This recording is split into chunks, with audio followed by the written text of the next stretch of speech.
Yes, അപ്പോൾ തെരഞ്ഞെടുപ്പ് തീയതിയൊന്നും പ്രഖ്യാപിച്ചിട്ടില്ല. പക്ഷെ അതിനു മുൻപ് തന്നെ സജീവമായ സീറ്റ് ചർച്ചകൾ, അതിലെനിക്ക് തോന്നുന്നു കോൺഗ്രസ് ആണ് മുന്നിൽ.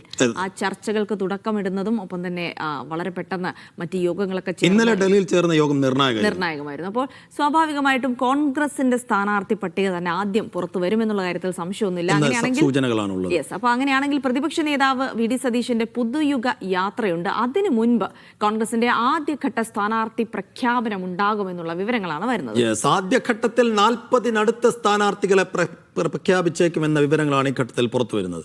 സംവരണ സീറ്റുകളിലും സിറ്റിംഗ് സീറ്റുകളിലുമാണ് ആദ്യം സ്ഥാനാർത്ഥികളെ പ്രഖ്യാപിക്കുക. മുസ്ലിം ലീഗുമായി സീറ്റ് വെച്ചുമാറൽ ചർച്ച വേഗത്തിൽ പൂർത്തിയാക്കാമെന്നാണ് കോൺഗ്രസിന്റെ വിശ്വാസം.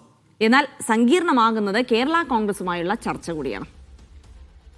യെസ്, ഡി ധനസുമോദ് വിവരങ്ങൾ നൽകാനായി ചേരുന്നുണ്ട്. ധനസുമോദ്, ഇന്നലെ തന്നെ നമ്മൾ പറഞ്ഞിരുന്നു, അതായത് വളരെ പെട്ടെന്ന് ഒരു സ്ഥാനാർത്ഥി പ്രഖ്യാപനത്തിലേക്ക് കടക്കാനാണ് കോൺഗ്രസിന്റെ നീക്കം. ഇന്നലെ കേരള നേതാക്കളുമായുള്ള ഹൈക്കമാൻഡ് ചർച്ചയൊക്കെ എനിക്ക് തോന്നുന്നു ഇതുമായി ബന്ധപ്പെട്ട് തന്നെയായിരുന്നു. അങ്ങനെയാണെങ്കിൽ വി ഡി സതീശന്റെ യാത്രയുണ്ട്. അതിനു മുൻപ് തന്നെ ഒരു ആദ്യഘട്ട സ്ഥാനാർത്ഥി പട്ടിക പുറത്തു വരുമെന്നുള്ള വിവരങ്ങൾ, 40-നടുത്ത് സ്ഥാനാർത്ഥികളുടെ സീറ്റുകളുടെ കാര്യത്തിലൊരു പ്രഖ്യാപനം ഉണ്ടാകുമെന്നുള്ള വളരെ സുപ്രധാനമായ വിവരങ്ങൾ ലഭിക്കുന്നു. അതുമായി ബന്ധപ്പെട്ട് മറ്റ് വിശദാംശങ്ങൾ ലഭ്യമാകുന്നുണ്ടോ സുമോദ്?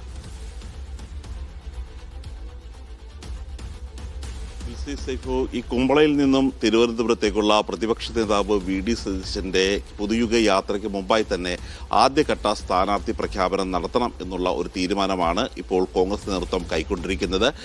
ഇതിനൊരു കാരണം അവർ ചൂണ്ടിക്കാണിച്ചത് തന്നെ കഴിഞ്ഞ തവണ ഒരു തെരഞ്ഞെടുപ്പ് പരാജയം പഠിച്ചു കഴിഞ്ഞപ്പോൾ പല സ്ഥാനാർത്ഥികൾക്കും ഒരു മണ്ഡല പരിചയത്തിനുള്ള ഒരു സമയം പോലും ലഭിച്ചില്ല എന്നുള്ളൊരു കാര്യം വ്യക്തമാക്കിയിരുന്നു. കാരണം സ്ഥാനാർത്ഥികളെ തീരുമാനിക്കുന്നത് വളരെ വൈകിയായിരുന്നു. ഡൽഹി കേന്ദ്രീകരിച്ചുള്ള ഈ സ്ഥാനാർത്ഥി ചർച്ചകൾ അവസാന ഘട്ടത്തിൽ വളരെയധികം നീണ്ടുപോകുമായിരുന്നു. ചില മികച്ച സ്ഥാനാർത്ഥികൾക്ക് പോലും, അതും ചെറുപ്പക്കാരായ സ്ഥാനാർത്ഥികൾക്ക് പോലും 11 ദിവസം മാത്രമാണ് കഴിഞ്ഞ തവണ ഇത്തരത്തിലുള്ള ഒരു പ്രചരണത്തിന് സമയം ലഭിച്ചത്. ആ തരത്തിലുള്ള ഒരു വീഴ്ച ഒരിക്കലും ഉണ്ടാവരുത്.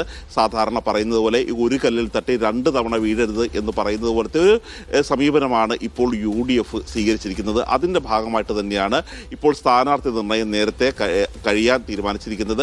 അതിനുവേണ്ടിയാണ് ഇപ്പോൾ 2 തരത്തിലുള്ള സീറ്റുകളാണ് ആദ്യഘട്ടത്തിൽ സ്ഥാനാർത്ഥി നിർണയം നടത്തുക, പ്രഖ്യാപനം ഉണ്ടാകുക. ഒന്ന് സിറ്റിംഗ് സീറ്റ്, ഇത് പാലക്കാട്, തൃപ്പൂണിത്തുറ ഒഴികെയുള്ള സിറ്റിംഗ് സീറ്റുകളിൽ സ്ഥാനാർത്ഥി പ്രഖ്യാപനം ഉണ്ടാകുമെന്ന് നമ്മൾ ഇന്നലെ തന്നെ ഈ ചർച്ച തുടങ്ങുന്നതിന് മുമ്പ് തന്നെ റിപ്പോർട്ട് ചെയ്തിരുന്നു. അതാണ് പ്രധാനപ്പെട്ട ചർച്ചയാകുന്നത്, റിപ്പോർട്ടാകുന്നത്. ഈ ചർച്ചകൾ ഒരു ശരിവെക്കുന്ന ഒരു പ്രതികരണം തന്നെയാണ് നേതാക്കന്മാരുടെ ഭാഗത്തുനിന്നുണ്ടായത്.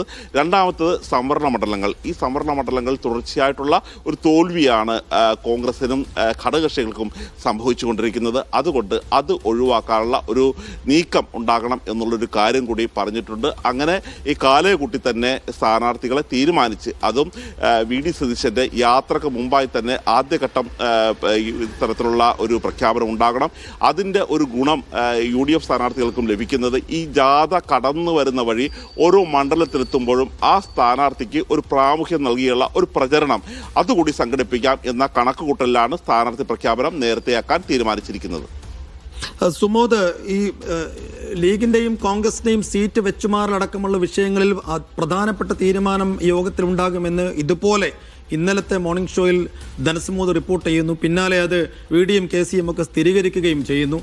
അപ്പോൾ ഈ സീറ്റ് വെച്ചുമാറൽ കാര്യത്തിലൊക്കെ എന്ത് ധാരണയിലേക്കാണ്, എന്ത് തീരുമാനങ്ങളിലേക്കാണ് ഇന്നലെ കോൺഗ്രസിന്റെ ഉന്നതതല യോഗം എത്തിയത്? അതിലെ തീരുമാനം ലീഗ് നേതൃത്വത്തെ കൂടി അറിയിച്ചിട്ടുണ്ടാകുമോ? ഒപ്പം ഈ സംവരണ സീറ്റിലെ തന്ത്രങ്ങൾ, UDF മെനയാൻ പോകുന്ന സംവരണ സീറ്റിലെ തന്ത്രങ്ങളെക്കുറിച്ചൊക്കെയുള്ള കൂടുതൽ വിവരങ്ങൾ പുറത്തു വരുന്നുണ്ടോ സുമോദ്? സൈഫു, 8 സീറ്റുകളിലാണ് ഒരു പ്രധാനമായും സീറ്റ് വെച്ചുമാറുന്ന ഒരു ചർച്ച കോൺഗ്രസ് നേതൃത്വം ലീഗ് നേതൃത്വവുമായി നടത്തിയിരിക്കുന്നത്.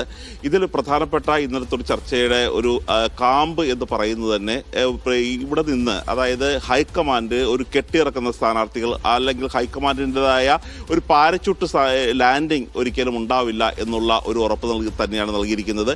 കൃത്യമായ വിഷയങ്ങൾ ആസൂത്രണം ചെയ്തുകൊണ്ട് ഉള്ള ഒരു പ്രചരണം സംഘടിപ്പിക്കണം, കൃത്യമായ ടൈം ടൈം ടേബിൾ ഉണ്ടാകണം. ഈ മുഖ്യമന്ത്രി ആര് എന്നുള്ള ചർച്ച ഉൾപ്പെടെയുള്ള കാര്യങ്ങൾ ഒരു കാരണവശാലും ഒരു പൊതുസമൂഹത്തിലേക്ക് ഇറക്കി വിടരുത് എന്നുള്ളൊരു കാര്യം കൃത്യമായി തന്നെ പറഞ്ഞിരുന്നു. മാത്രമല്ല ഈ മുസ്ലിം ലീഗുമായിട്ടുള്ള ഒരു ചർച്ചയുടെ ഒരു എത്രത്തോളം മുന്നോട്ട് പോയി എന്നുള്ളൊരു കാര്യം കൃത്യമായി തന്നെ വി.ഡി. സതീശൻ ഉൾപ്പെടെയുള്ള നേതാക്കന്മാർ ഹൈക്കമാൻഡിനെ ധരിപ്പിച്ചിട്ടുണ്ട്. കാര്യം മുസ്ലിം ലീഗ് സംസ്ഥാന അധ്യക്ഷനുമായിട്ട് നടത്തിയ ചർച്ചയിൽ തന്നെ തുടർച്ചയായി ലീഗ് തോൽക്കുന്ന സീറ്റുകളും തുടർച്ചയായി കോൺഗ്രസ് തോൽക്കുന്ന സീറ്റുകളും അവിടെ ജയസാധ്യത വെച്ച് തന്നെയാണ് ആ തരത്തിലുള്ള ഒരു കൈമാറ്റം നടത്താൻ ഉദ്ദേശിക്കുന്നത്. പക്ഷേ ഇപ്പോഴും കോൺഗ്രസിന്റെ മുന്നിൽ കീറാമുട്ടിയായി മാറുന്നത് കേരള കോൺഗ്രസുമായിട്ടുള്ള ചർച്ചയാണ്.